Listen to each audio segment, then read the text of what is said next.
And I definitely will be taking this time to officially start this event of today.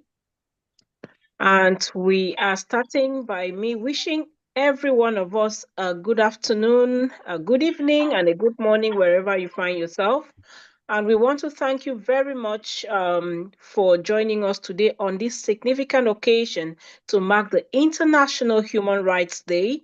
And the day commemorates the adoption of the Universal Declaration of Human Rights, a document that has inspired hope and progress for countless individuals across the globe. We are delighted to have you here with us, and we look forward to engaging in thought provoking discussions with our esteemed speakers, who are over six of them.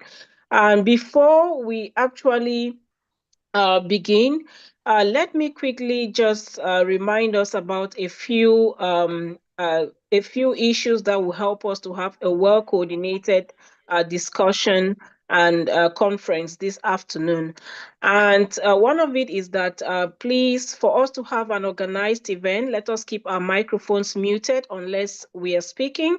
And if you would like to contribute or ask a question, kindly use the raise hand feature. And of course, let's maintain a respectful and quiet environment to allow everyone to hear and focus on the session. And of course, be mindful that we'll have a dedicated 15 to 20 minutes for discussion at the end. So please hold your questions until then. And right now, we will dive straight into the program. And the first thing I would definitely be doing, which of course is really a unique honor to me, is to introduce Dr. Nikki Pina, the visionary founder and chief executive officer of the Global Peace Let's Talk, that is actually organizing this event today. Dr. Nikki has tirelessly championed peace and equality through her leadership and initiatives. We are also thrilled to congratulate her on her recent appointment as a board member and secretary general of the International Human Rights Movement Board, an accolade that reflects her exceptional dedication and advancing human rights globally. Dr. Nikki, we are inspired by your work, and we can't wait to hear you open these events of today. The floor is yours. Thank you so much, Rosalind. Thank you so much.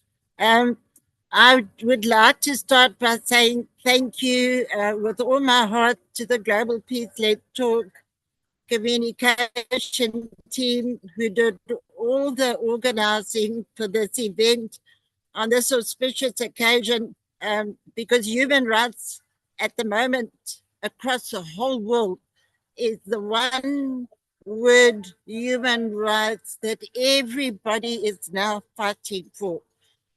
There's not one country in the world that is not focusing on human rights. There are riots in many countries where young people are coming together and standing up against the leadership in their countries and against the regulations and the rules and the change in direction that's happening, that many leaders are saying this is the way it is and this is the way it will stay. But young people are saying, no, it's not the way it is.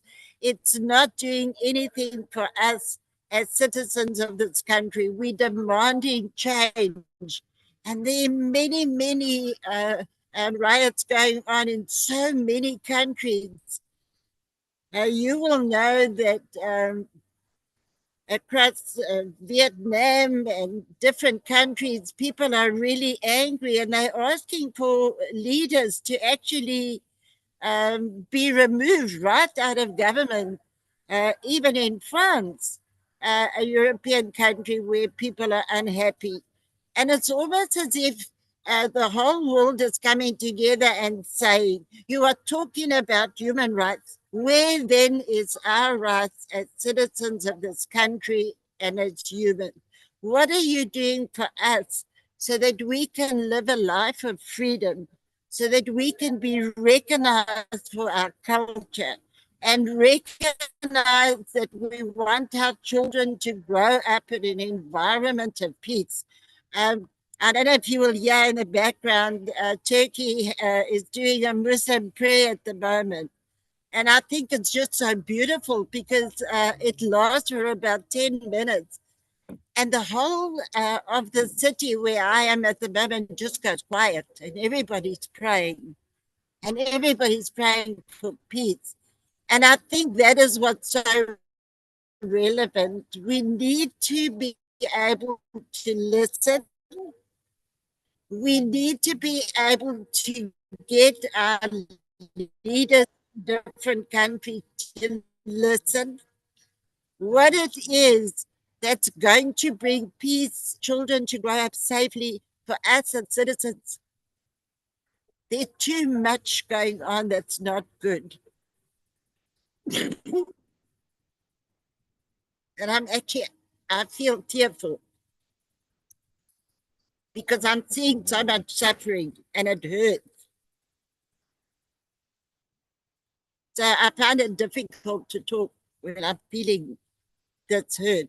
But what I want to say, again, I want to thank all the leaders in the communication team of Global Peace Let's Talk because they are so dedicated to making an impact and making a difference. And they're working on gathering people within Global Peace and giving them a service. That's what they're all about. They're saying, what is it that we can do for you?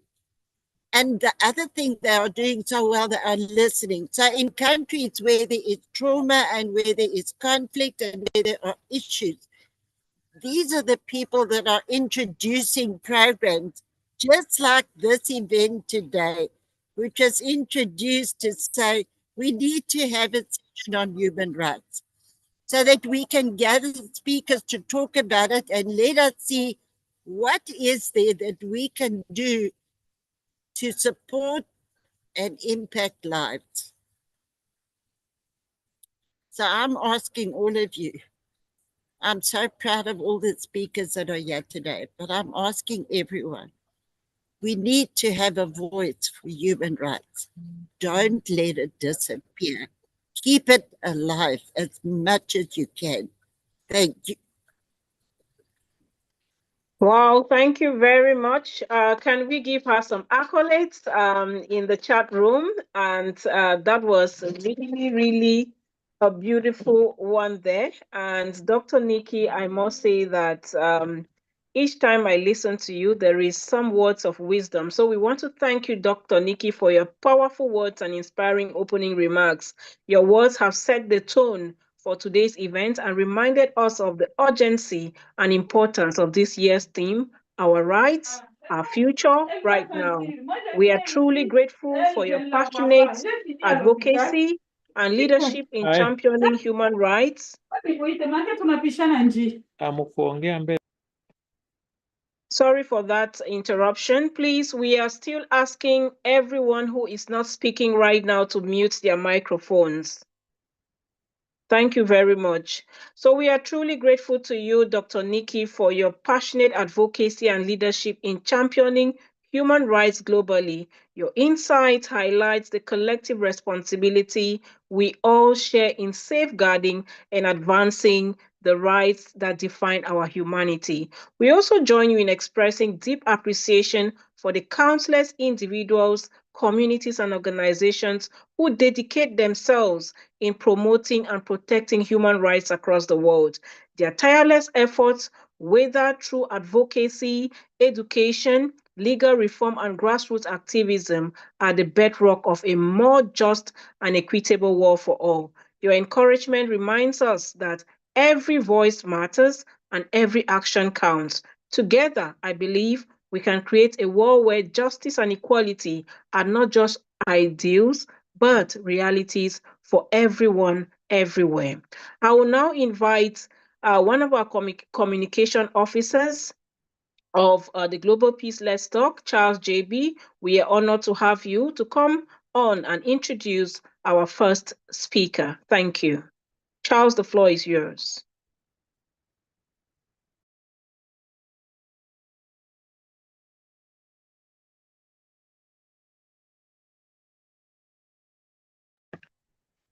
Can we have Charles, please, if you don't mind, to introduce our first speaker for today?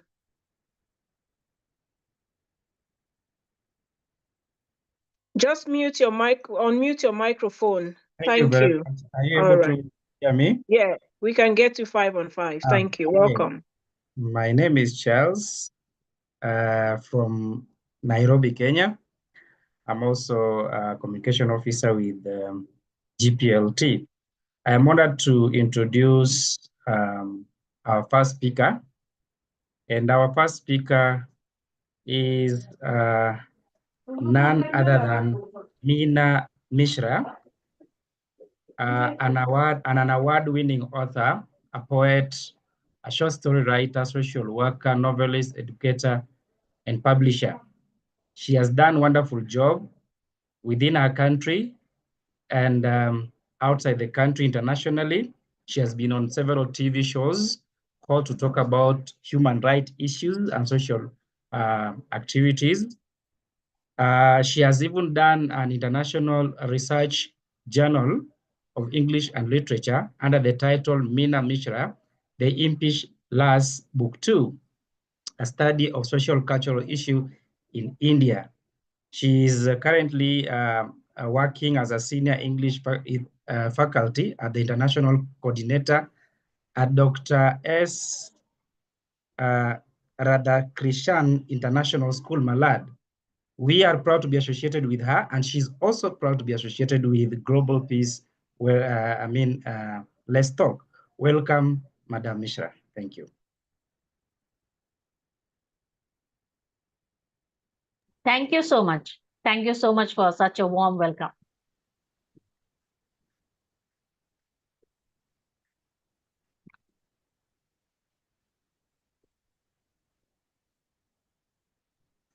You can take over from now and do your presentation. Okay, somebody is going to present for me, I think. I had mailed my presentations. Okay. Yeah, Norman is going to do that for you right now. Norman, I don't know if you're ready with Miss Mina's presentation. Oh, that's brilliant. Thank you. Mina, we have 15 minutes for you. Thank you. This is Dr. Mogisho. So let's have Miss Mina's presentation, please. Okay, thank you. Thank you so much. Miss So the Mina, impact you just give us a second. What we are seeing on the screen is that of Dr. Mogisho. So kindly just bear with us a few minutes. Let Norman get to your own presentation in a bit. That's okay. Till then. Yeah, he's on it right now. And just to indicate that, let's keep our questions coming in. We can drop them in the chat room, or we jot them down so that by the time we are ending this event, we can be able to have a discussion on some of the pertinent issues we've picked up. And just to indicate that, Miss Mina, you have a maximum of 15 minutes, and the time is now yours to actually go on with your presentation. Thank you. Okay, thank you so much. Thank you so much for providing me this platform. And first of all, I would like to begin with the poem on a good teacher, because I'm talking about human rights in education. And I would like to begin with a teacher. So who is a good teacher? There are a few lines that I had scribbled for that. If you can teach grade 5 and 10 with equal feet, be it on Zoom, Teams, or on Google Meet. If you can answer all queries of students without a trace of confusion and cope with technological challenges, embracing every solution. If you can keep apace the learning curve of all your students, balancing the real and the virtual with absolute grace and prudence. If you can evaluate 10 scored scripts in just about 5 days and still keep a calm, finding different ways. If you can correct your students, amending every error and frown, while keeping your poise and elegance without slipping that crown. If you can motivate your students to become good human beings, striving in the face of duress and giving their imagination wings. If you can train the young minds for various activities round the year and instill in them the art of accepting challenges without any fear. If you can identify individual differences, ignoring your status and financial preferences, this is the arena for you, my friend, and you will be a good teacher without any references. So I would like to begin with these lines, paying tribute to the teachers across the world. And when we talk about teachers, just few days back, I came across a news wherein a teacher committed suicide online because she was traumatized, she was troubled, she was harassed at workplace. And that is why I decided to use the platform wherein I can talk about human rights and teachers. So when we talk about human rights and teachers,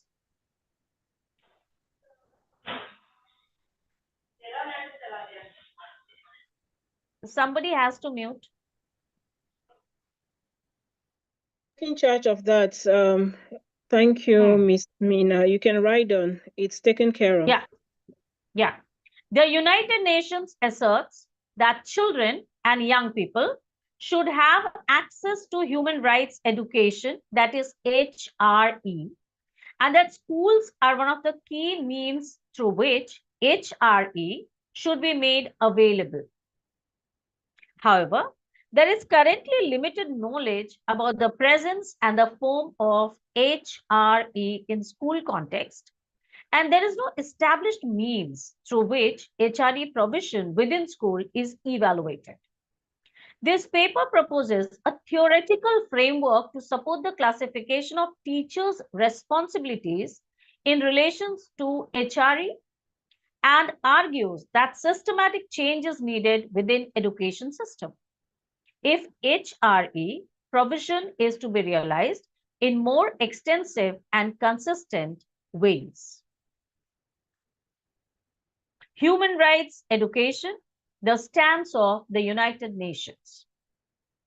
The universal entitlement to human rights, which applies to all individuals globally, was acknowledged in the Universal Declaration of Human Rights. In 1993, the Vienna Declaration and Programme of Action, adopted by the World Conference on Human Rights, affirmed that states are duty-bound to ensure that education is aimed at strengthening the respect of human rights and fundamental freedom, and that this should be integrated into the educational policies at the national as well as international level.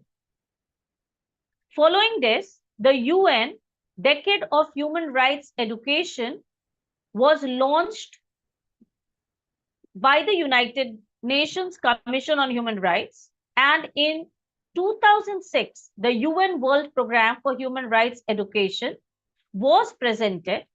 Both programs encouraged nations to develop national structure and process for HRE. The decade of HRE ran from 1995 to 2004 and set out guidelines for national plans of action for HRE.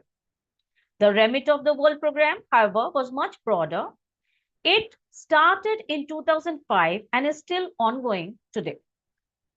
The program defines HRE as education, training, and information aiming at building a universal culture of human rights through the sharing of knowledge, imparting of skills, and molding of attitudes. Human rights education, role of teacher education. So whenever we want to bring a change in the society, the very first thing we have to do we have to educate the teachers. And that is only through the teachers that it will reach the students. Education is the pathway for the progress of any nation. It is through proper education an individual gets aware about his rights and duties. It has potential to inculcate and imbibe human rights values. It is through education human rights are actually put into practice. Human rights movement in India has come a long way, and many human rights centered legislations have also been enacted by the legislatures, but unfortunately, most of these rights exist only in the statute books and ignored in reality. Now, that is the sad fact sad reality that whenever something is planned, it becomes a part of the rule book, but bringing it into reality, actually practicing it becomes a bit difficult. In the establishment of human rights education, the role of teacher is undoubtedly illustrious. Teachers can play the central role in the whole teaching learning process in context of generating human rights awareness among students. The human rights movement in India has come a long way. Many human rights centric laws have also been enacted by government, but most of them exist in legislative books and are ignored. According to the epic Bhagavad Gita, one should perform one's duty free from attachment. This shows that India's concept of right is broader, more positive, and more universal. Rights are conditions provided by the state. Rights alone cannot guarantee individual rights. The success of the human rights system requires consideration of values and inherited culture. Mahatma Gandhi once said, information without formation leads to deformation. What we need is internalization of knowledge and strengthening of people's values. Here, the role of education is literally important. Education is seen as a way for people to improve their quality of life and empower them to participate in decision-making processes that leads to social, cultural, and economic changes. The Universal Declaration of Human Rights states that education should be directed towards the full development of human personality and the strengthening of respect for human rights and fundamental freedoms. Human rights education is defined as a training, dissemination, and information effort aimed at building a universal culture of human rights by instilling knowledge and skills and forming attitudes. Human rights education is reflected in the recommendations of major commissions and policy documents like the University Education Commission, Secondary Education Commission, that is Kothari Commission, National Policies of Education, that is NPE, and the Chavan Committee.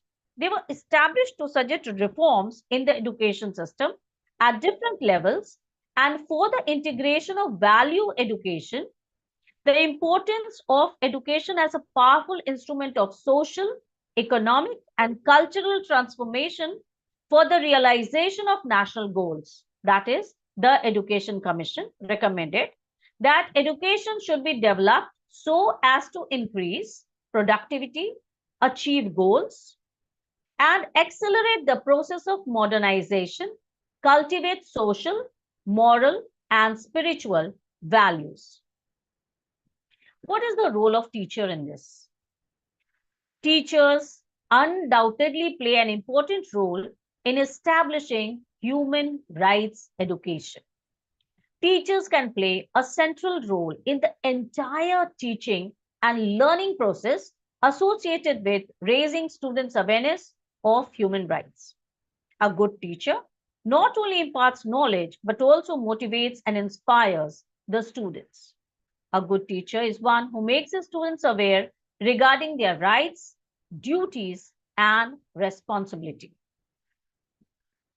Teacher education programs are under pressure to prepare teachers for these challenges. Teachers themselves need to internalize the values of justice, freedom, equality, and secularism so as they can teach their students effectively. Teacher education programs are encouraging, supportive, and humane facilitators in educational learning situations to empower learners to act as responsible citizens and to develop personality and desirable social and human values. Many activities can be planned to provide human rights education, including related school projects, awards, cultural educational programs, and out-of-system human rights. education through mass media such as television, the internet, magazines, and newspapers.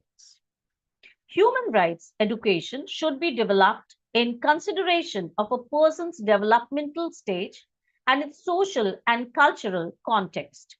In order to give meaning to the principles of human rights, the focus of human rights education should be inward, not only on external issues and events, but also on individual values, attitudes, and behavior. For the above reasons, it is important to provide human rights education with appropriate educational strategies such as brainstorming, creative expression, simulation, and research projects. In other words, it should be included in the pre-service and in-service teacher training programs and student curriculum. How do we make it a part of the education system? Human rights education needs to be a part of the education that can lead to the development of human values and responsibilities. The curriculum should be reformed in the process of human rights education. Teacher training courses can develop learning packages that help human rights must be protected, respected, and promoted. Teachers need to be well prepared to develop and communicate human rights perspectives and skills among their students. The role of teacher, educator should change from knowledge facilitator to facilitator, implementer, community partner, action researcher, and curriculum developer accordingly. Teachers, educators must be actively involved in the design of international education programs. Teachers should be prepared in the context of international understanding, seminars, workshops, symposiums.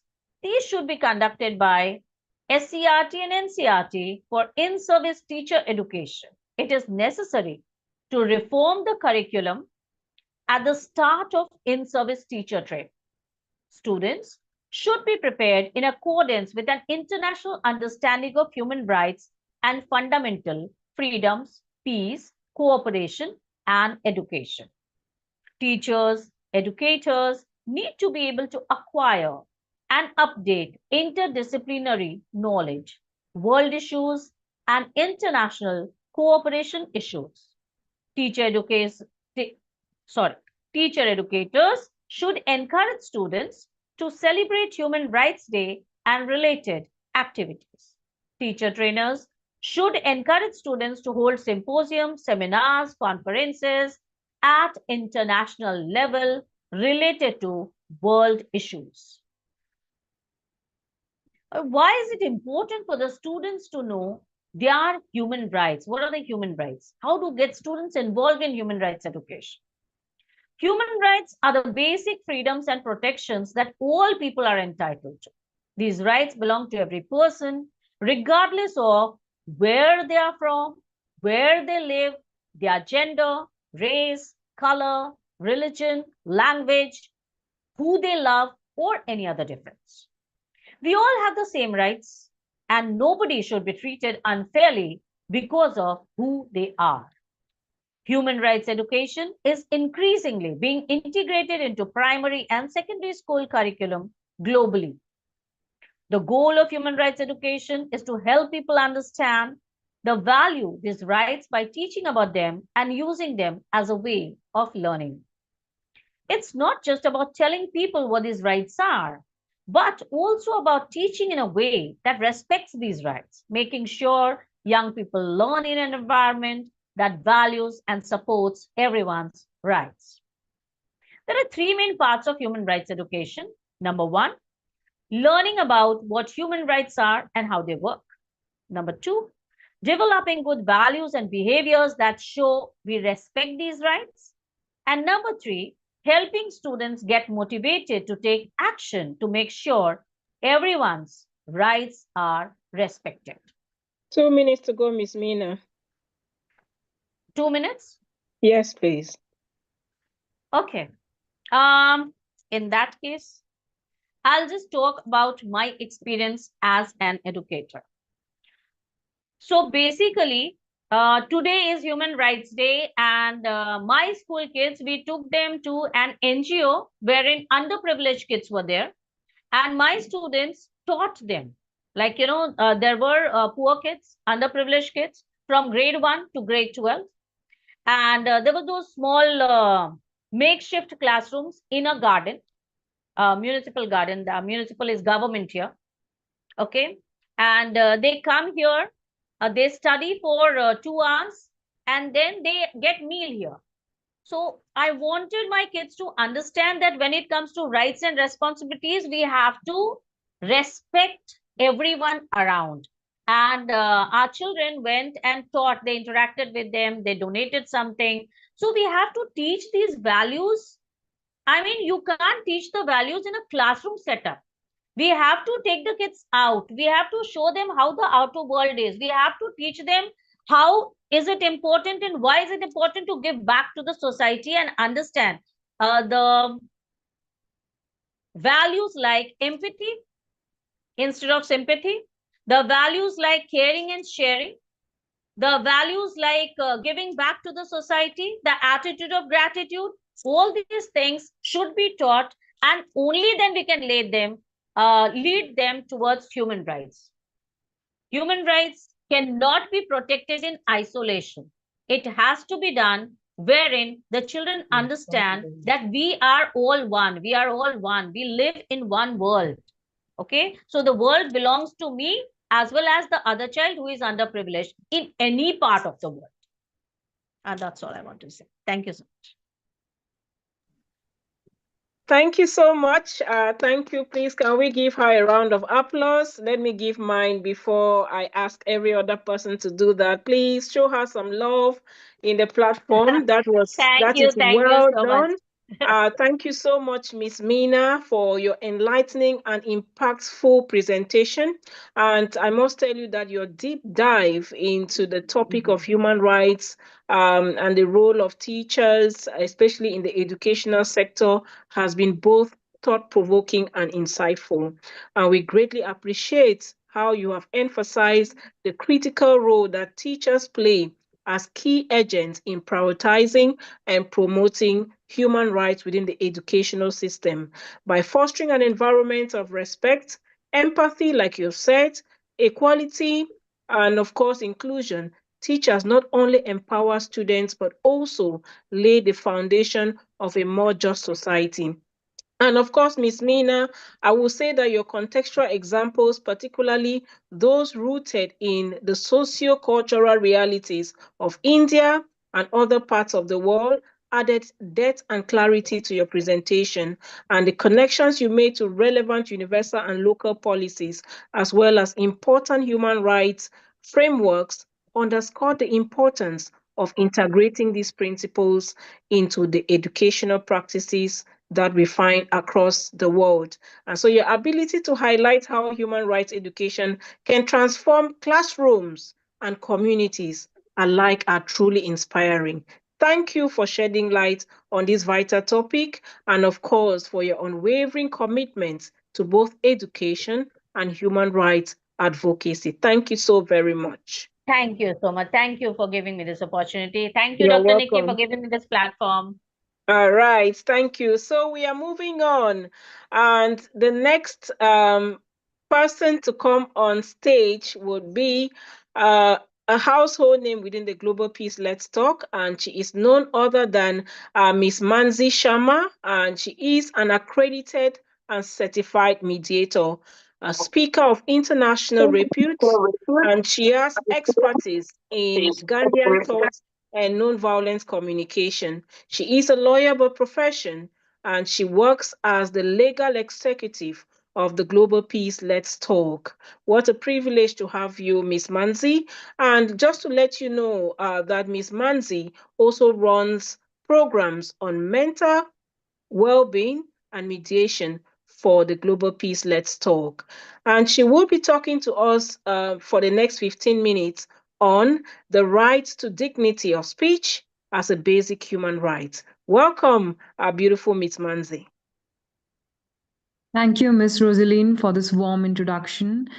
Greetings, everyone. As I have already been introduced by a wonderful moderator who herself is a well known name in the organization, and also she is a woman who is an inspiration to many, including me. So, today we are going to understand why do we actually need human rights, and also why should we be dignified in our speech so as to ensure that all other rights follow the right to dignity of speech. Rights, as already been discussed by Dr. Mishra, are something which are fundamental to anyone's survival, each and every human being's survival. Even I won't say that just for the human beings, even the animals, the plants, all the living creatures on this planet have some rights so that they can survive on this planet. Maybe if they are beyond, they may be having some rights there also. So these are the essentials which make life worth living. And that is why each human being is entitled to these rights. These rights may come in various forms, as we all know that the Universal Declaration of Human Rights, which we are celebrating today, it talks about a good number of rights. They can be political rights, they can be social rights, economic rights, environmental rights, religious rights, and educational rights. For that matter, there's nothing which has been left in the ambit of these human rights when we talk about these. But we must remember that everything on this planet and beyond begins with something which is taken for granted by everybody. That is the power of our words. How do we connect with other people? How do we make connections? Our words, our gestures, our body language, and everything else which we do, say, even the thinking which we do, helps us in connecting with other people. So, in this way, our right becomes someone else's duty, and our duty becomes someone else's right. How will you ensure that until and unless you know that your words are the beginning of that respect that every human being deserves? So the Universal Declaration of Human Rights in itself says that all human beings are born free and equal in dignity. And let me tell you, ladies and gentlemen, it is through your words, your actions, your gestures, your expressions that you ensure that you are respecting others who are around you. Human beings, as we all know, cannot live in isolation. We all have experienced this during the COVID times, when everybody was forced to be in isolation. And that time we were craving for that freedom to meet people, to go outside, to connect. Yet, when it comes to our own lives, we think that we should be given everything which we want. This cannot happen. Why? Because if you do not respect what other wants, you will never get what you want. This universe belongs to each and every individual equally. And for that, we need to respect others. And the basic way of respecting others is being dignified in your conduct, being dignified in your communication, being dignified in the way you treat other people, the way you greet other people. And non-violent communication, which we have been emphasizing through our courses in GPLT, is one such way of ensuring dignity of speech and action for every human being around the world. The core ingredients, as you all know, are empathy, compassion, zero violence, respect, self introspection. And through these, essentials, we ensure that all the other rights are also duly given to other people. How? For example, if we talk about political rights, what do we want in political rights? Say we might want to elect our government, we might want a leader who is, who cares for the needs of the masses, of the subject. And this will not happen until and unless the leader has that element of empathy, of compassion, of respect, of care for other individuals inside him or her.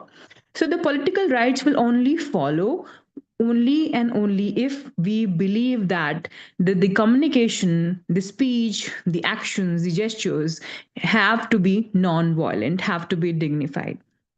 Even if we talk about economic, say, rights, in economic rights too, there has to be an understanding that the world is not meant for you alone. There is, as Gandhi would say, that there is sufficient for everyone's need, but there is not sufficient for any single person's greed on this planet.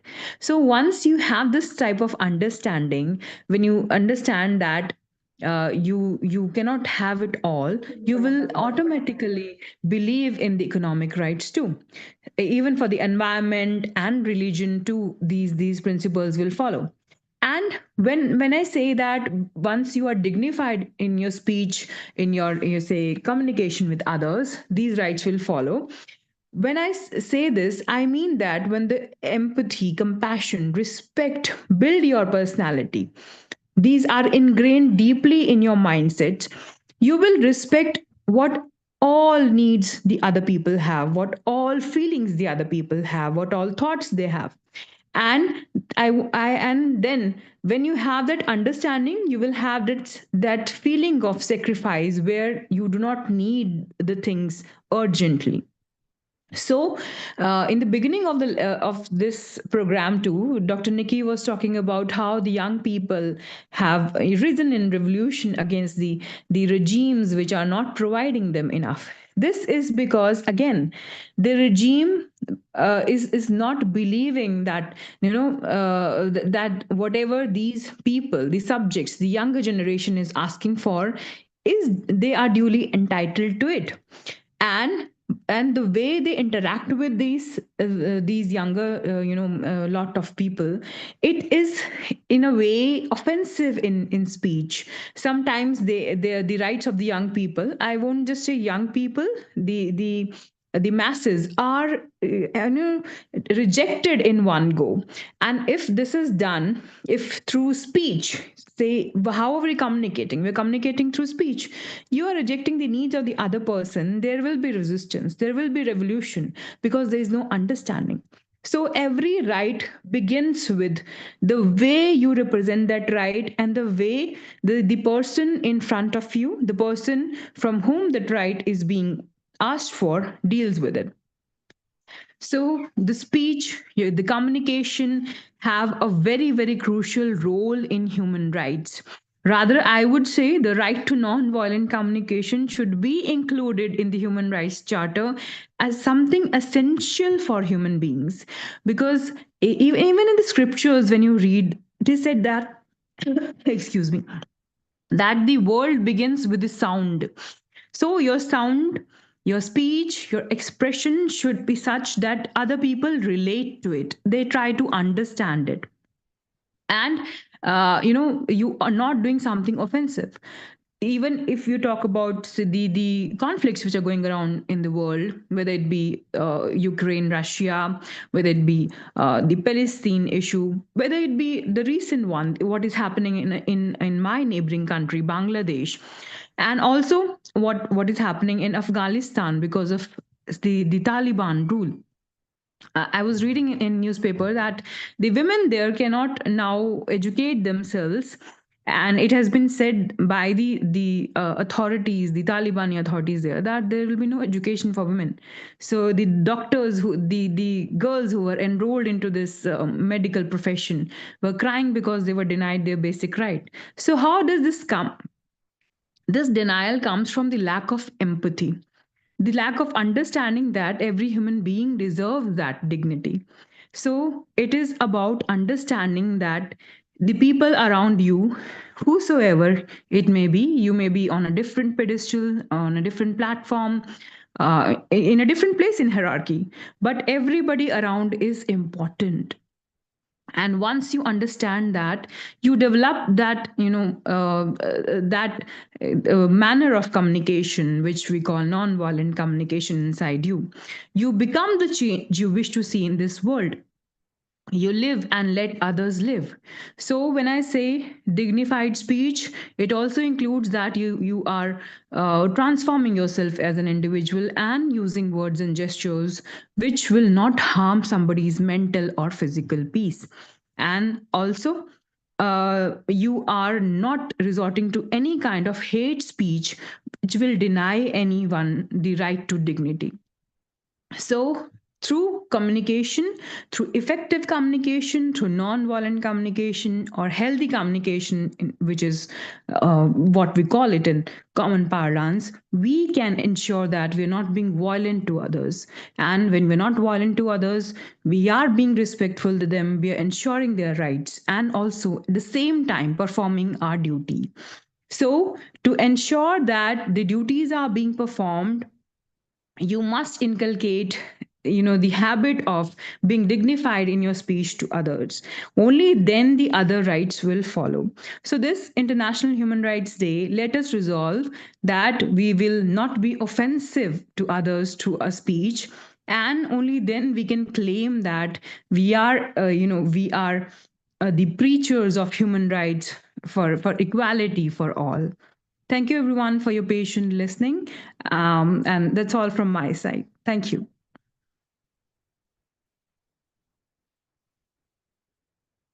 Thank you so much, Mansi Sharma, for that wonderful presentation. We can have a clap for Mansi. Yeah, next we have Dr. Mugisho Ndambuli. Dr. Ndambuli is a Democratic Republic of Congo, DRC citizen.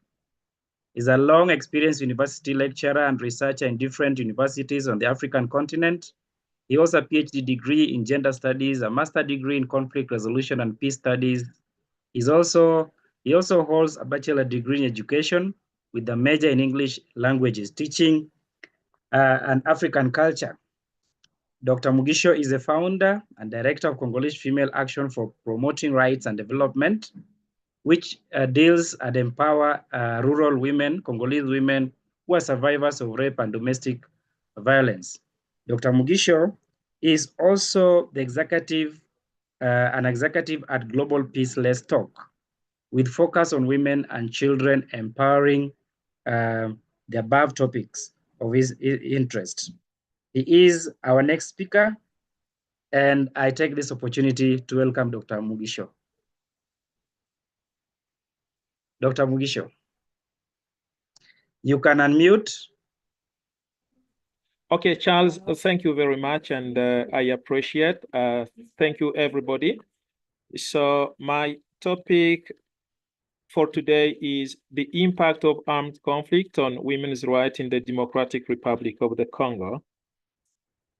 So I'm going to divide this presentation into different parts. We're going to talk about armed conflict. We're going to talk also about rights, how these conflicts have impacted women. So what are armed conflict? Armed conflict normally, this is an armed confrontation between the armed forces of states and authorities. And these confrontations are organized by groups. They can be between groups within a state, or they can be, we call them in that way, intrastate conflicts. So we're going to look at some conflict-related vocabularies. We have like a civilian. A civilian is a person who is not a combatant. We also have combatant. A combatant is an international humanitarian law. It is in international humanitarian law, the term combatant means that there is a person who is armed and they belong to a party of conflict. So we also have non-combatant. This is can be a civilian or combatant who is hors de combat. So which means that the term means that the person is out of the fight, which describes a combatant who has been captured or wounded, or who is sick or shipwrecked, or who has laid down his arms. So we're going to talk now about armed conflict in the DRC.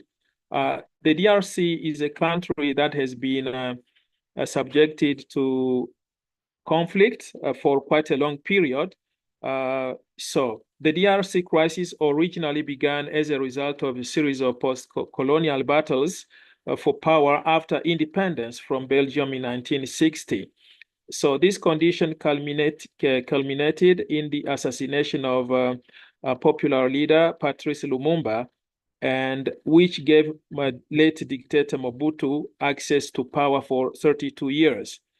Then Mobutu ruled the country without sharing the power. And then in 1996, he was ousted by his long-lasting opponent, that is Joseph Kabila. Then after the Mobutu has been taken out of power, then the country got into turmoil. But before that, in 1994, there was genocide in Rwanda.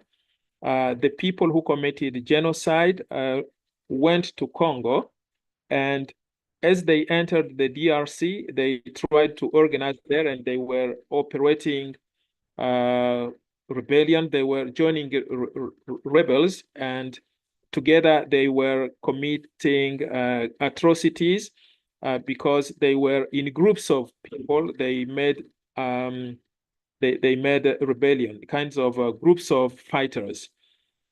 So then, if we look at the consequences of these wars in the DRC, several countries have involved in either legal or illegal mining of the DRC minerals. Then the rebels also were mining minerals, and these minerals were fueling the conflict. So research shows that as much as 70% of world cobalt supply comes from the DRC. So cobalt is one of those minerals that are being excavated in DRC. So coltan is also used in gadgets like phones, like PlayStations, and many others. So those minerals actually are the main causes of the conflict in the DRC, because all the people fighting, they try to go to the area where the minerals are, and they try to intimidate people so that they can have access to those minerals. Now, let's have a look at human rights in the DRC. The human rights situation remained dire in DRC because of persistent large-scale attacks against civilians by armed groups, and the Congolese security forces fueled the humanitarian crisis, in which nearly 7 million people were internally displaced and thousands of others fled the country. Armed groups killed thousands of civilians and army, and the army carried out extrajudicial executions. Sexual and gender-based violence remained prevalent in household and society. So research found that over 38,000 reported cases of gender-based violence was found in North Kivu. North Kivu is one of the provinces of DRC. So as I said earlier, since 1996, the war outbroke in DRC, and around 6 million people lost their lives, men, women, and children combined.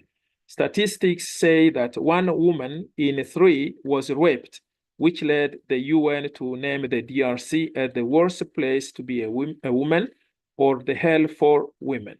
So because of these armed conflict, the rights of women were totally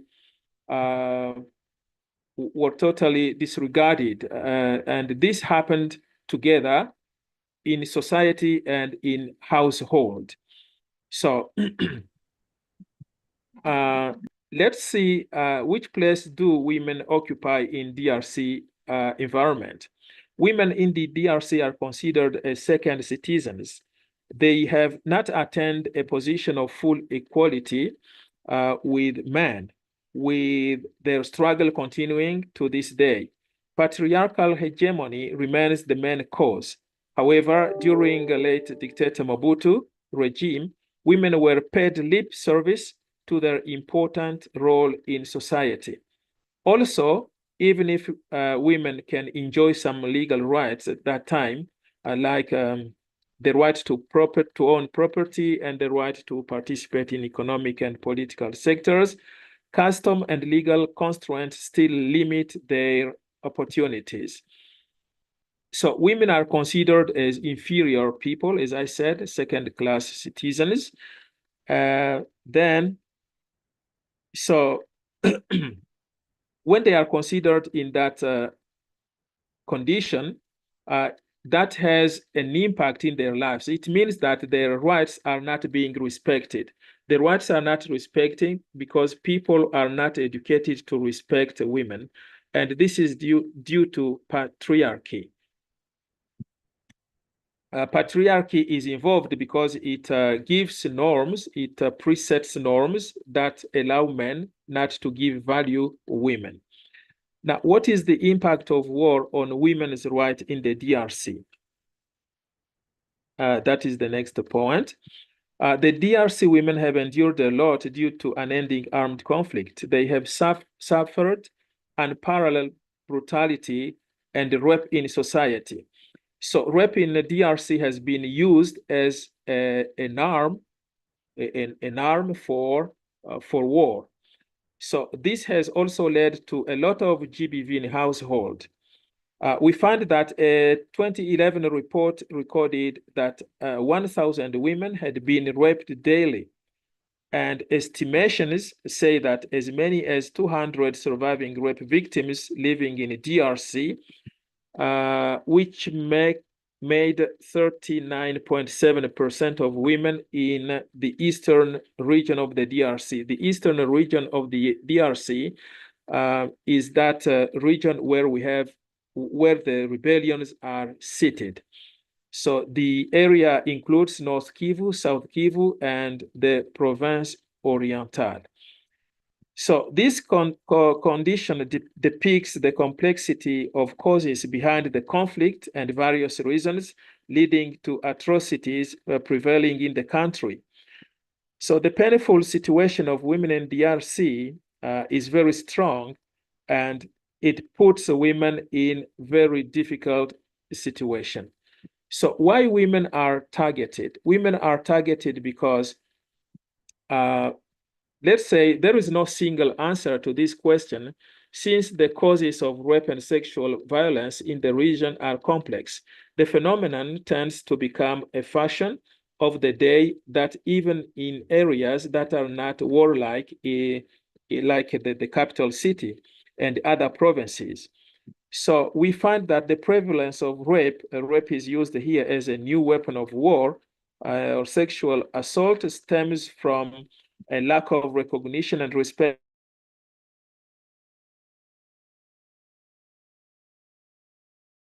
for the rights of women. Women are always considered as inferior people. So the fighters are using rape because they think they are, because most of them are men, and this is what I linked it to patriarchy. They are men and they think they are superior to women, which means they have authority, they have power, and this power is given to them with gun, meaning that they can do everything they want to women. So men rape because ultimately rape is about power. It is used as a weapon of domination. However, rape is a weapon of war that remains phenomenal because its intensity and it is differently used by different groups that are operating rebellions in the DRC. 2 minutes more, please, Doctor. Okay, thank you. So Finally, women are raped in order to cause terror in communities, because when women are raped, the rapists are showing their power on the land. So this could make the way easy for the fighters to exploit minerals, because all the men has run away when they hear women are being raped and other men are also being raped. So majority of men will run away, and when they run away, the land becomes free to access to rebels. So putting all these explanations together, we see that the rights of women are not respected in society and in the household. So the government should do something to make sure the women are enjoying their rights. That's the end of my presentation. Thank you, everybody.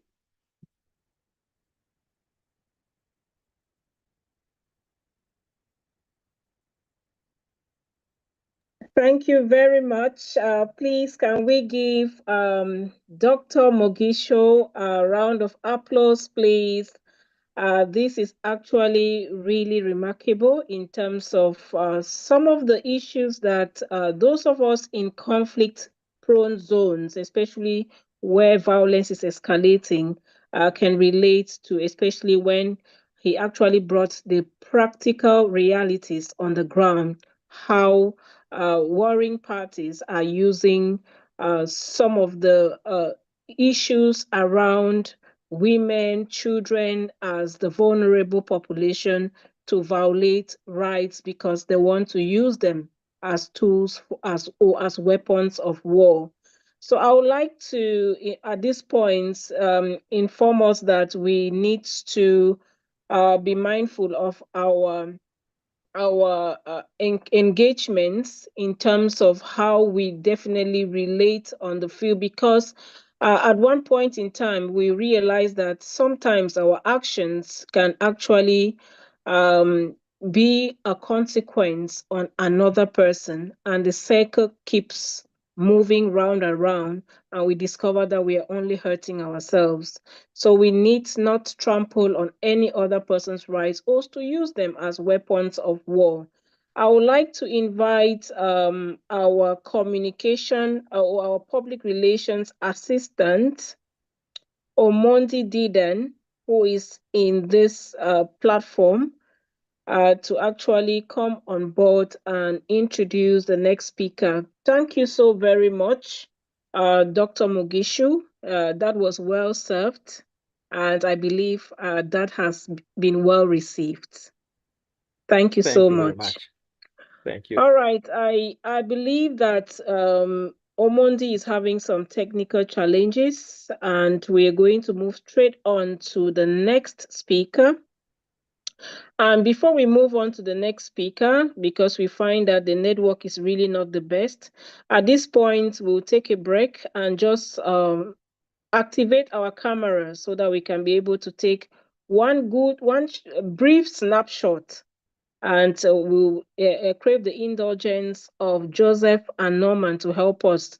Please kindly activate your camera so we can take a quick snapshot, and then we move to the next speaker. Activate your cameras, please. I'm going to do same with mine. All right. Today is a very special day, and we are so blessed that in our midst, we also have a team of persons with disabilities. And this is another special group that is actually having practical realities of how their rights are being trampled upon in different scenarios across the world. And so we are so happy that our event today is quite inclusive, because we also need to hear from persons with disabilities how this also is having a toll on them. Do we still have our cameras activated? Please, can we just have just 1 minute to have our cameras activated? And this 1 minute is even too much. Let's have our cameras activated and have this photograph, and definitely we'll be moving on to the next distinguished speaker this day.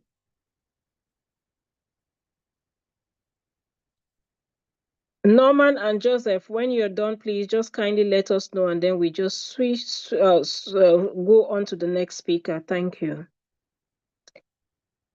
We are pleading on Rex. Dr. Rex, please kindly activate your camera. Tina, Michael, Omondi, Debbie, please, Miss Mansi Sharma, Gaston, Dr. Ash Franca, please kindly activate your camera. Amana and Charles, please kindly activate your camera. Let's be done with this. We just have a few minutes to round off this program. And we will definitely not forget the part of the discussion towards the end. So we are all set for those of us who have our cameras on. Thank you for collaborating. Didant, please, can you activate your camera? It's time for pictures.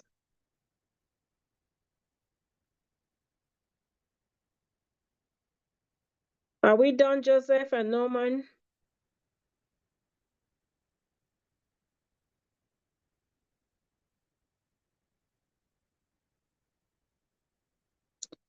Are we done, Joseph and Norman? If we are done, we will be introducing Mr. Sunday, and I'll hand over the microphone to Omondi Didan to introduce our next speaker. Thank you very much.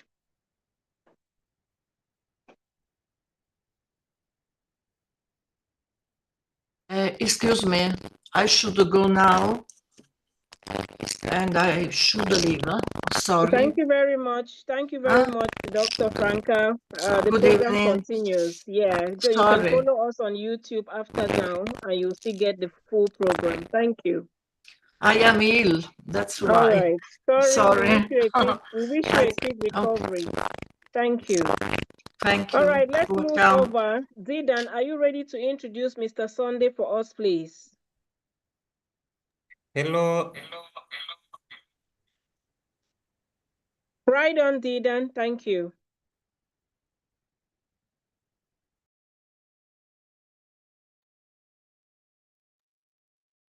Okay. So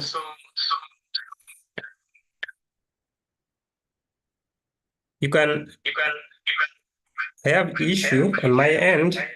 I'm trying to solve it. You are using two gadgets. That is why there is an echo.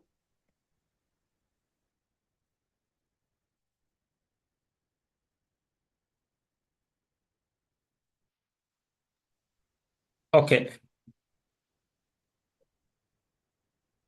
Now it is okay. Okay, thank you. So I'm going to introduce our next speaker. My name is Didan Omondi, a member of Global Peace Let's Talk. So I'm glad to be here and to meet all of you. Our next speaker is Mr. Sunday Gali Bekwa. I want to confirm if he is in.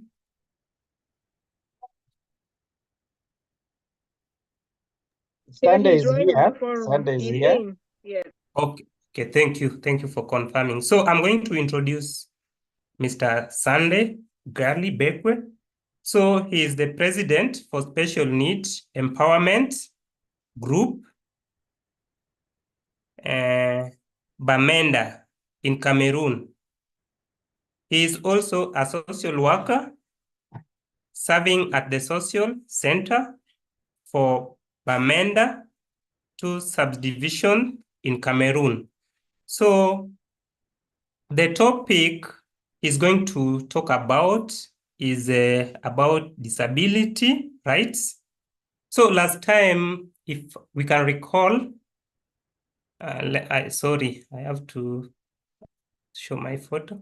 So if I can recall, we had a discussion about persons with disability, and it was very interesting. So I want to welcome Mr. Sunday, at least to take us through that topic. then we can move to the next speaker. Welcome, Mr. Sunday. The floor is yours. Thank you very much. Good evening, good morning, whatever time you find yourself, wherever you are. I am Sunday Gali Bekwa. My humble self is the president of Special Needs Entrepreneur Group, a group of an association of persons living with. Excuse me, Mr. Sunday, please share your video so that we can take a screenshot as we proceed. Thank you. Okay, thank you. I was saying, my name is Sunday Gali Bekwa. My humble self is the president of Special Needs Entrepreneur Group, situated here in Bamenda. Special Needs Entrepreneur Group is an association of persons with disability here in Bamenda, where we try to empower persons with disability to have some skills, to be educated, and to be inclusive in the society. First of all, I would like to wish each and every one of us a happy International Human Rights Day. With the theme, Our Rights, Our Future, Right Now. This theme goes in line with the theme of the International Day celebration of persons with disability that took place this December, that goes thus: amplifying the leadership of persons with disabilities in an inclusive and sustainable future. The United Nations Universal Declaration of Human Rights has proclaimed and agreed that everyone is entitled to all the rights and freedom set forth therein without discrimination of any kind. Likewise, persons with disability, they are humans and they have to enjoy the rights. Specifically, the United Nations Convention on the Rights of Persons with Disability have outlined a series of rights for persons with disability.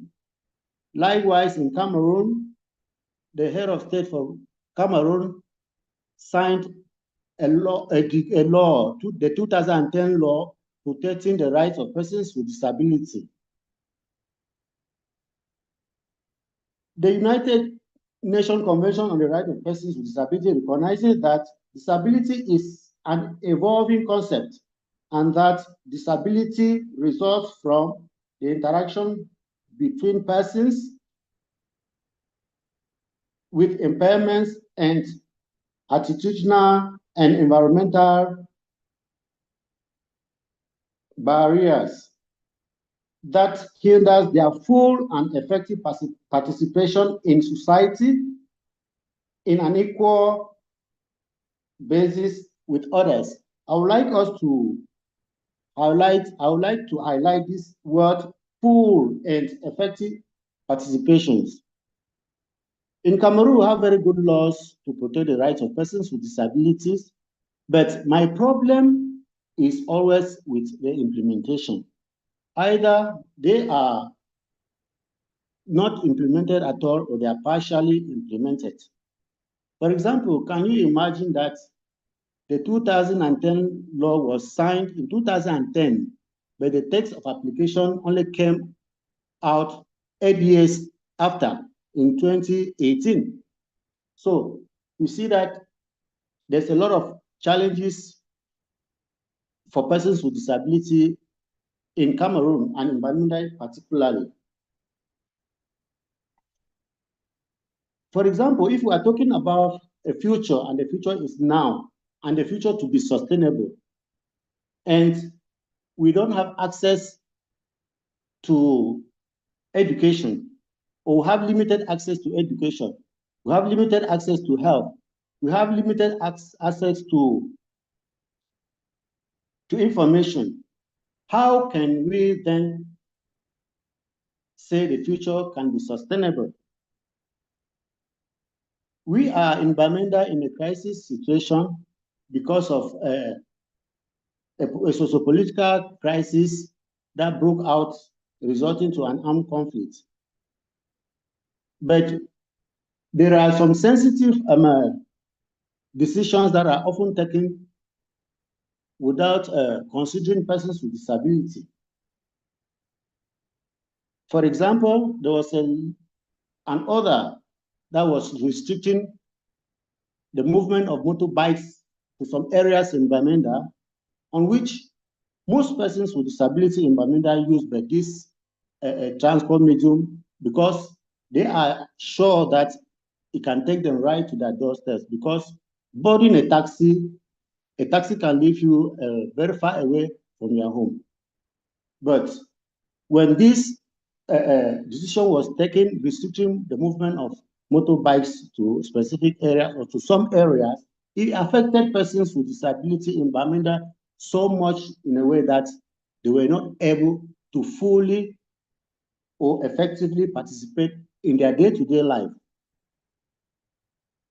It is true that something or somehow some policies are being respected, like schools exemption given to some persons with disability to access free school. But I think a lot still needs to be done for us in Bamenda and in Cameroon generally, because how can you imagine that?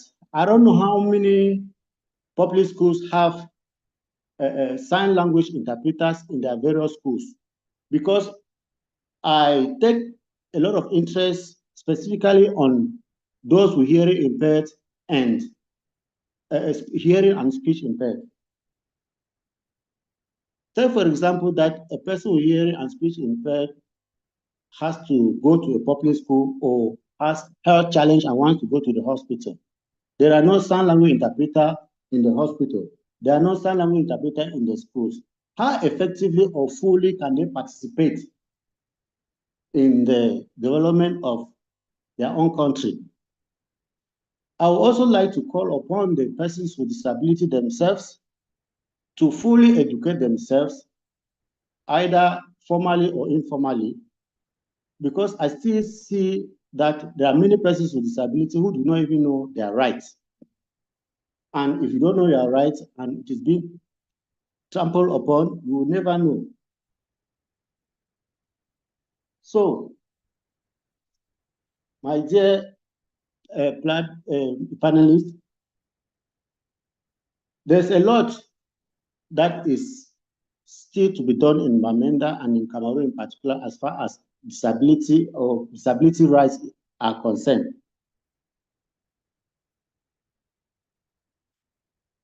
Thank you very much. I hope I can end here. Thank you very much, Mr. Sunday, for the insights. Thank you.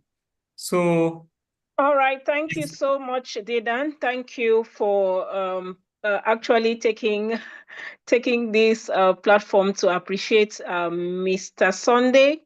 And I want to add that your presentation has actually been powerful, and we learned a lot because you shed light on the profound challenges that you are facing in terms of persons with disabilities, particularly in a crisis zone like Bamenda, Cameroon.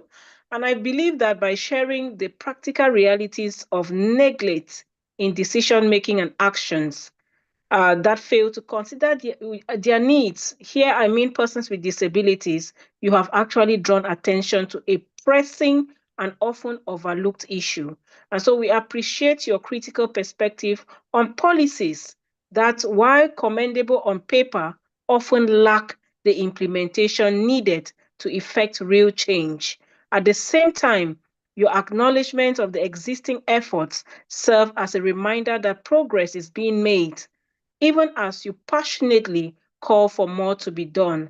Your advocacy inspires us to envision a world where the rights and needs of persons with disabilities are prioritized and respected in every decision-making process. So thank you so very much Mr. Sunday, for amplifying the voices of persons with disabilities and championing their cause. Straight on, we are moving to the next speaker. And I wish to thank us for being very, very time conscious. And we shall be moving to one of our speakers. And this time we are staying back in Cameroon. And we are going to be having Madame Veronica. And Madame Veronica Ngumdi is a disability rights advocate and the chief executive officer of CAF Bamenda. And she's dedicated to empowering women and girls with disabilities in Cameroon with a focus on gender-based violence prevention, sexual and reproductive health, and digital literacy. She has been instrumental in promoting the rights of marginalized groups. Her work has earned her recognition, including the National Media Award for Excellence in 2021, and she is actively contributing to national and international initiatives to address humanitarian and social issues. Let's now welcome to the stage Miss Veronica Ngum to actually talk to us this day. Hello, everyone. Good evening from Cameroon. It's my pleasure to be speaking here today. I would like to request that I may like to share my screen if it's possible so that I can present my slides easily. Can everyone hear me? We can hear you 5 on 5. Okay, thank you. So I am presenting on disability empowerment. I'll be presenting on disability empowerment, that is empowering persons with disabilities. I titled my presentation, Empowering Persons with Disabilities, a Pathway to Inclusive Sustainability.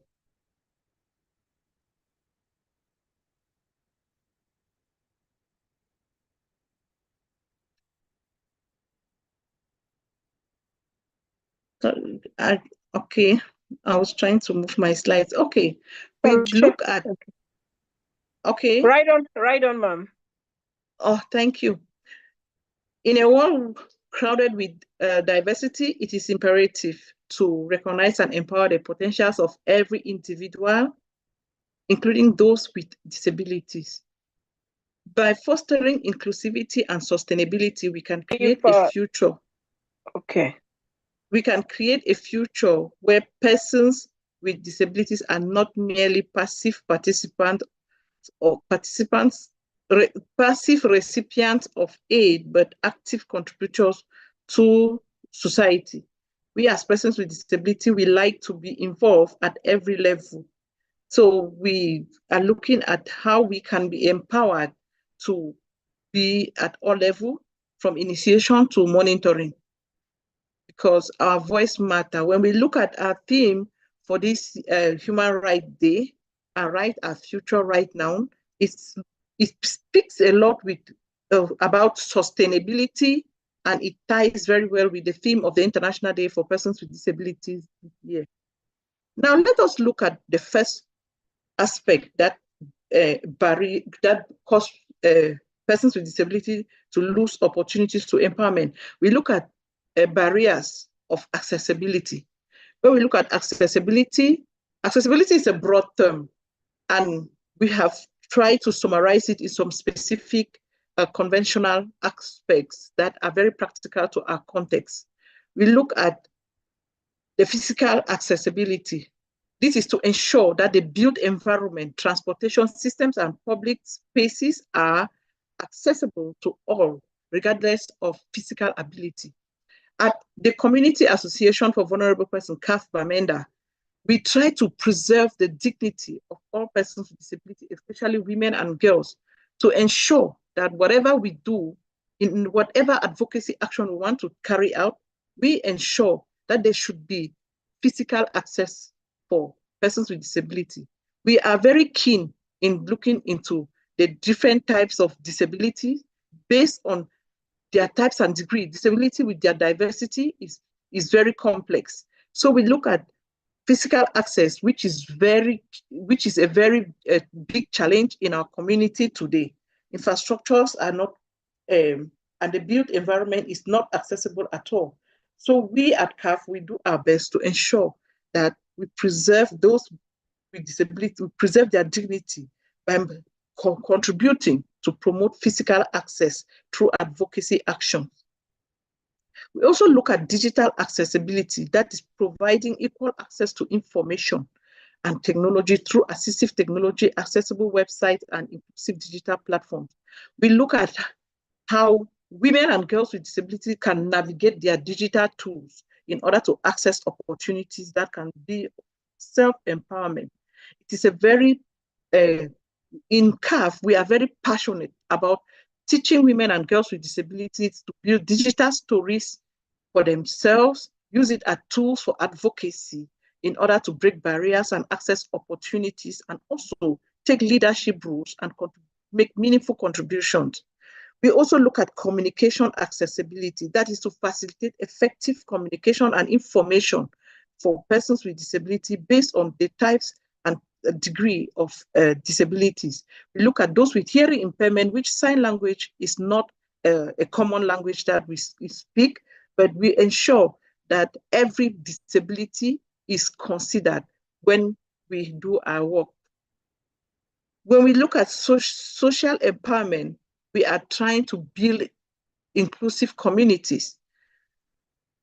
Education and skill development, we promote inclusive education systems through advocacy with education stakeholders and other diversified stakeholders to meet the diversified needs of persons with disabilities. And we also advocate with vocational training centers like the Women Empowerment Center in the Northwest region in Mezam, and to ensure that there should be a quota for persons with disabilities and women with disabilities specifically. CAF is very passionate about healthcare accessibility for persons with disabilities. We promote access to support, to medical assistance, to not just to persons with disability, but also to sickle cell anemia children. And through this specific initiative, CAF had an award that is going to support some sickle cell children till 2026 with monthly routine medication for their sickle cell anemia. We also do our best to ensure social participation. Persons with disability suffer from low self-esteem, and they lack the confidence to be able to have the willingness to participate in communities. At CAF, we try to create training workshops on assertive communication and advocacy. Teach them about their rights, to know their rights. That ties to the theme, Our Rights, Our Future right now, so that they should speak and advocate assertively for their rights. We look at climate actions. It is a shared responsibility. Persons with disabilities are most affected by the climate change and adverse climate conditions because they are immobile most of the time. They lack information on how to protect themselves. They have limited access to livelihood opportunities and to ways to access green technologies. But when we look at disability inclusive climate action, it incorporates disability perspectives into climate change policies and programs to ensure that persons with disability are not disproportionately affected by climate change. We also encourage sustainable livelihood activities. We encourage persons with disabilities to carry out innovative home gatherings for themselves based on the context we live in Cameroon and in the Northwest region right now is the humanitarian crisis. We do our best to encourage persons with disability. My colleague Sunday at the Special Need, their organization is very keen in promoting innovative agriculture for persons with disabilities, which we have been working together.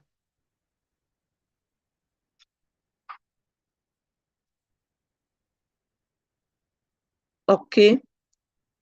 In conclusion, I will conclude by making a call to action. By empowering persons with disability, we not only uplift individuals, but also strengthen our communities and societies as a whole. Let us commit to policy reform, advocating for inclusive policies and legislation that safeguard the rights and promote the well-being of persons with disability, both in the private and the public sector. Let us also look at organizational change.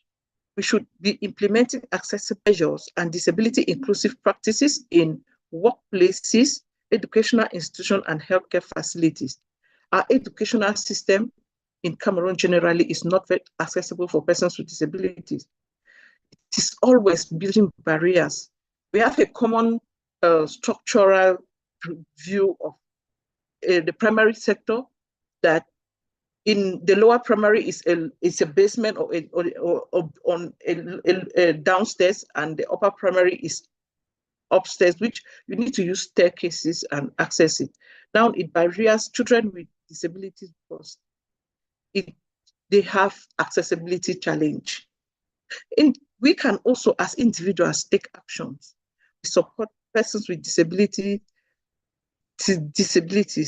to challenge stereotypes and promote accessibility in our daily lives. The key messages I will leave with us is empowerment is essential. Empowering persons with disability is crucial for inclusive and sustainable development. Accessibility is key. Accessibility is fundamental to ensuring that persons with disability can fully participate in society. It preserves their dignity. Collective action matters. As leaders, as organizations of persons with disability, we cannot do it by ourselves. We need to collaborate efforts which are essential to achieving a more inclusive and equitable world. We all can be advocates for persons with disabilities. Let us embrace the power of diversity and work towards a future where everyone, regardless of ability, can thrive. Together, we can create a more just, equitable, and sustainable future for all. Thank you. Can we give her some faders? Sister Veronica, thank you so very much. We are so blessed to have you on this special event to commemorate the International Human Rights Day. I'm really so blessed with your message, and I think the feeling is mutual with the rest of the members attending this event virtually. And of course, just to remind all of us that this particular session is actually running live on YouTube. So if you at a certain point miss out on this, you definitely can actually have this event again on YouTube. So we'll ask our technical team to share the link on the chat room. So please kindly drop your feedbacks through maybe claps or applauses, and of course, maybe some hearts to Veronica Ngum.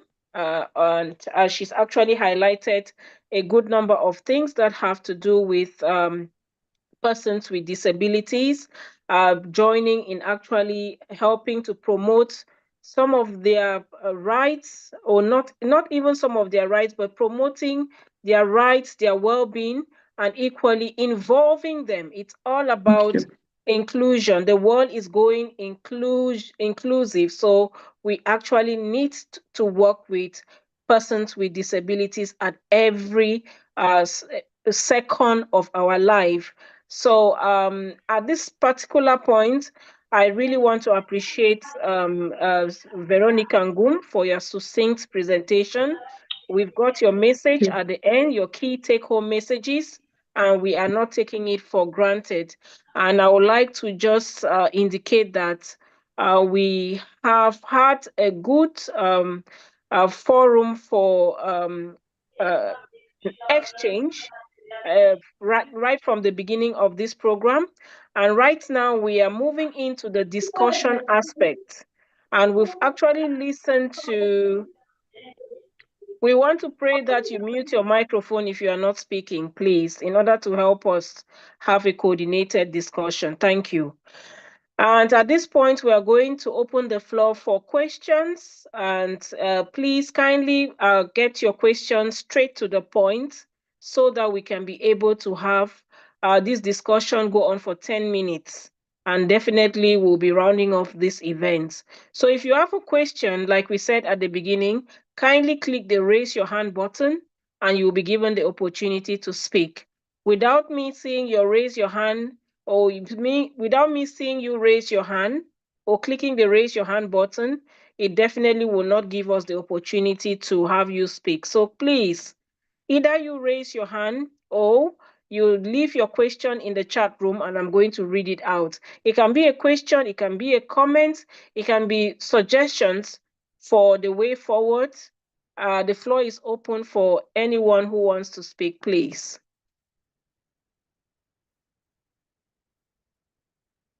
Is there any hand raised? If there is any hand raised, please kindly indicate, or if you have a question, kindly just indicate as well.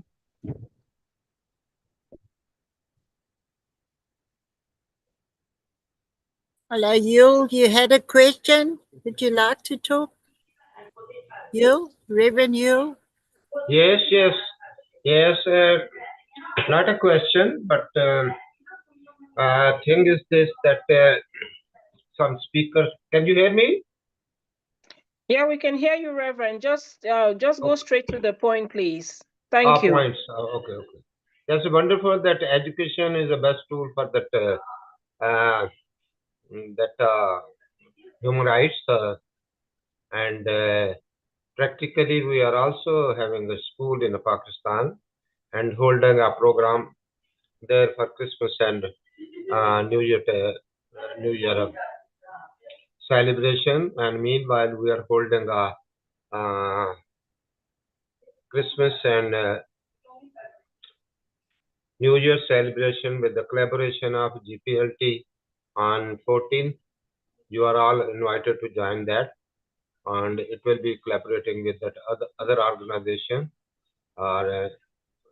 Once again, I thanks to all the speakers and the management of the committee, Rose. God bless you.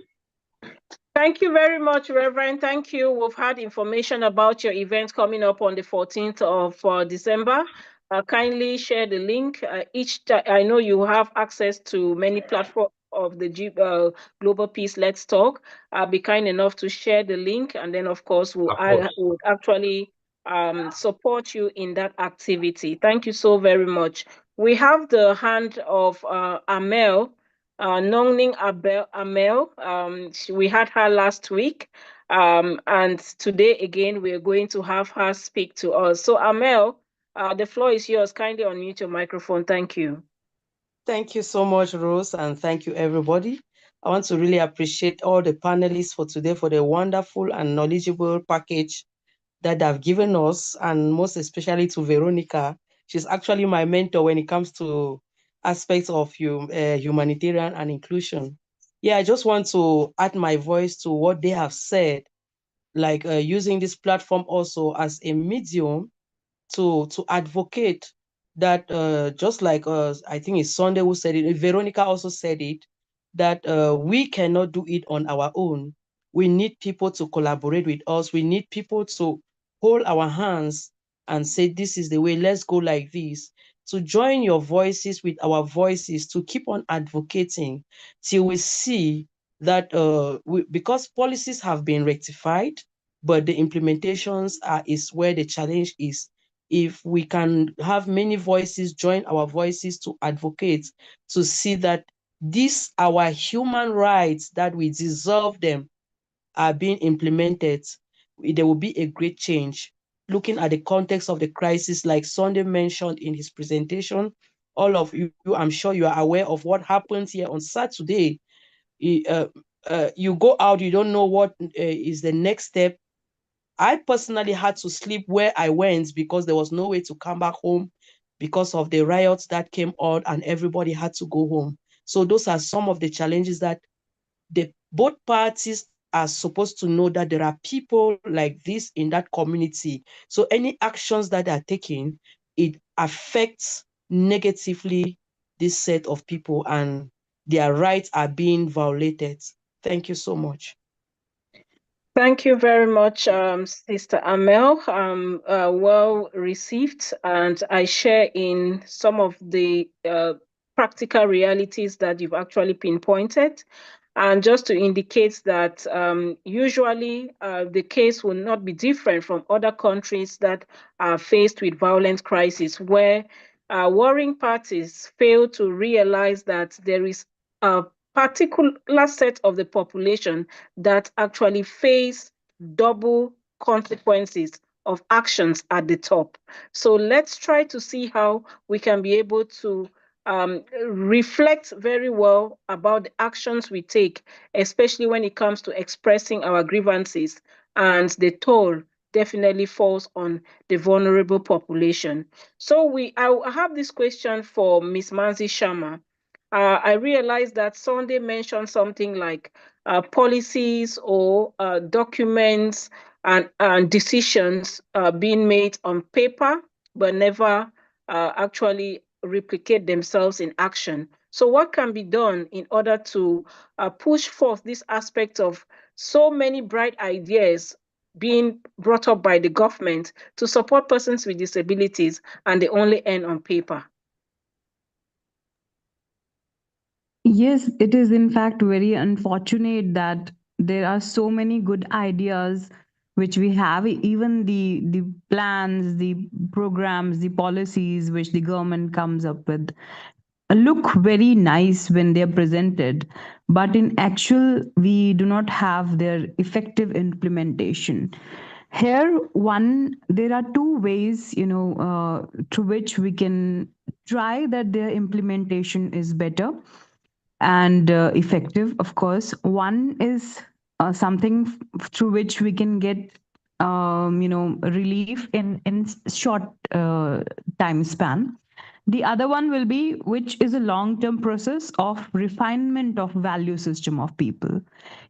See, if people understand their responsibility, if people understand that they must perform their duties, if they understand that the essence of human life is doing good to others as well. It is not just about your own enrichment in terms of, say, spiritual enrichment, or even in terms of materialistic enrichment. It is only when you share that prosperity with others that it will be meaningful. Otherwise, there's no point of your being a human being, right? The other one is that you might have to take some direct action, which if you might have heard of Satyagraha, which Gandhi undertook a good number of times, which was known as, say, a non-violent revolution of sorts, wherein you, in a way, you take responsibility that you will kind of convince the government to to perform some certain duties which must be immediately performed. For that, there are procedures. Say, we will begin with the constitutional method, say representations, writing to the government through petitions. Then if it doesn't work, then the pressurizing them into a negotiation or mediation maybe. And if this also doesn't work, there is a degree which keeps evolving. Then there has to be a non-cooperation. And if that also doesn't work, we move towards civil disobedience. So what is non-cooperation? That you keep yourself away from what the government is doing. You do not perform what is required. So the teachers who are teaching in particular organization, and they're not happy with some particular policy, they stop working, which we call strike. Then civil disobedience is that you start breaking the rules, which Gandhi did. So yes, there are ways, and people have done that. When we talk about that, the civil rights movement in America, and when we talk about the movement against apartheid in African, the continent. So this all can be brought about if we want some change through actions of an individuals who have refined themselves. And then if we want some collective change, of course, that is a long-term process. And for that, we are organizing the programs on non-violent communication. So there is some transformation of individuals. So through this, maybe if we keep on trying and trying, we will have a better world in future. Thank you. Thank you so very much, Ms. Manzi Sharma. That is actually well responded to, and I hope we've learned one or two things in terms of those of us listening to you, because most of the times this happens to be like a general issue being faced across different countries, especially having almost similar challenges around persons with disabilities. Now, Veronica, just to find out from you, when you say persons with disabilities should not just be beneficiaries, can you just elaborate more with some, just one or two examples?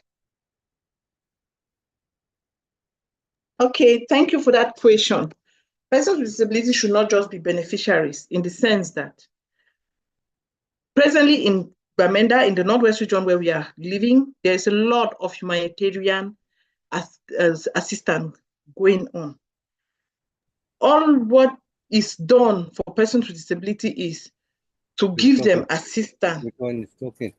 There are national organizations here, and they subcontract other local grassroots organizations, but they do not subcontract local organizations for persons with disability based on the fact that maybe they don't have the capacities to carry out their activities on the ground.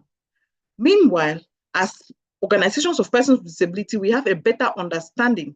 But now they'll consider us as beneficiaries because they'll call Veronica, they'll call Sunday, they'll call Amel, that please give us a list of persons with disability who are in need of humanitarian assistance. And all we do is supply a list. And even when they'll go to give assistance to the people, who will not even be aware again to keep track of what we have done. So those are the things that that is the reason I say persons with disabilities should be seen as partners, because they know the local language of persons with disability. They are the masters of the local language of persons with disabilities. So if they give us, we will take specific consideration. And because they take persons with disabilities as beneficiaries all the time, they don't even reach the most in need. They don't reach the most in need because they give vulnerability or eligibility criteria that are very rigid and are not flexible based on the diversity of disability. Thank you, and over to you. Thank you very much, Ms. Veronica.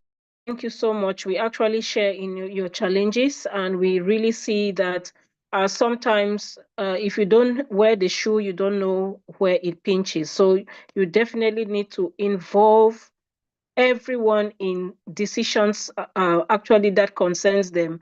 And like we said last week, we were talking about issues around persons with disabilities, and we said anything for them without them is definitely working against them. So we need to involve them every step of the way. Otherwise, we are just performing tasks to suit our whims. So we need to involve them in whatever concerns their needs, their rights, as well as their well-being. Do we have any more contributions? And if we don't have, we should be inviting the founder of the Global Peace Let's Talk to come and give us the closing remarks. Yes. Any feedback? Do we have anyone to ask any question or contribution? All right. If we don't have, okay, we have Veronica coming back. Just 1 minute, please, and then we get back to Dr. Nikki. Dr. Nikki, we'll come back to you. Veronica has just one thing to say. Yes, please. I see in the chat somebody's asking if the notes will be shared. So it means I need to share my presentation so that somebody can, so that the leaders of the definitely would actually contact you individually to get the presentations so that every other person can share in detail some of the lines that you've shared that we lose sight of. So we are going to contact you backstage to have those presentations so that many more people can get to have a feel of what is really going on in terms of practical realities and the way forward. Thank you so very much, Ms. Veronica, for actually picking that up. So we're going to invite our mother for Global Peace Let's Talk to come on board and actually close us officially like she started it. You're welcome, Dr. Nikki. Okay, thank you so much, everybody. It's just been such an inspiring time. I'm truly, we are blessed with every single speaker that we've had today. You know, all of you speak from your hearts and from your head. And none of you have a story. Everything that you are sharing is something that we can do. Because remember, Global Peace Let's Talk's focus is on impacting lives and making a difference. And each one of the speakers today was doing exactly that. You are saying we need to make a difference. The other thing that we do, we listen to you, and all of your ideas and suggestions, we build them into our programs. So you added such incredible value, each one of you. Thank you so much. So I noticed that almost all of you are already members of Global Peace Let's Talk. If you're not yet, then please join, because we love to grow with people that are impacting lives. Remember those two words, making a difference and impacting lives, because we are the change makers. Each one of you are the change makers in your countries, so that we can support human rights, and hopefully we can help to end all the conflict that's going on. So thank you. God bless each one of you, and keep in touch. I see almost all of you are already members. If you're not, please join. Thank you so much. Lots of love. God bless. Thank you so much, and thank you so much, Dr. Nikki, for the blessing and for the open door policy to have us have more members. And we are so we will be so elated to have even the persons with disabilities who have shared with us today to join us as well. We are an organization that welcomes everyone who is working for the cause of peace and inclusion. So, ladies and gentlemen, we want to be so grateful to all of you today.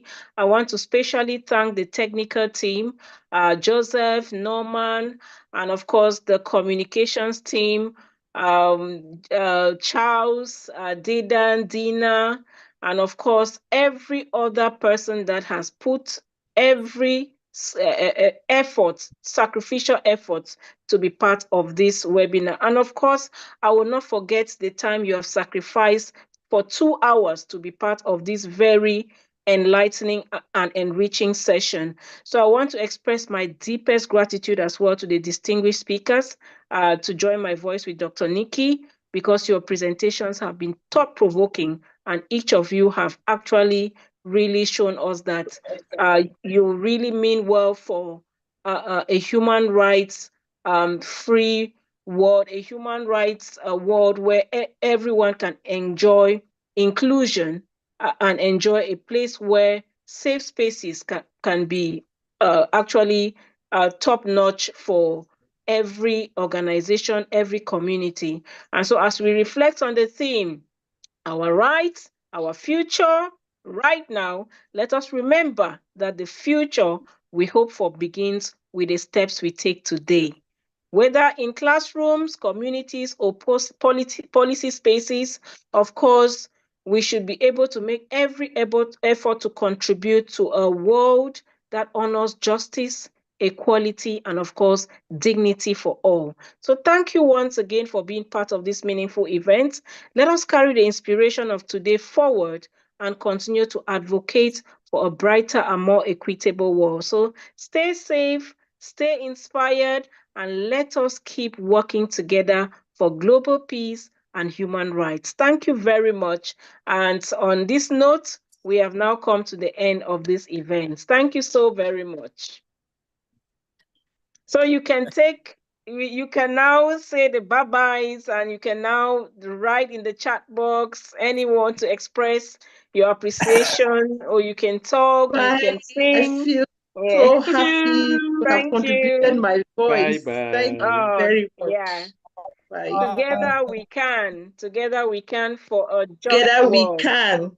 Yeah. So we are going to be getting back to you all to see how we can collaborate better in order to amplify the voices of those promoting human rights and inclusion across the world. Thank you. So you can now leave the room, and the event has come to an end. We'll get to you backstage accordingly. Thank you.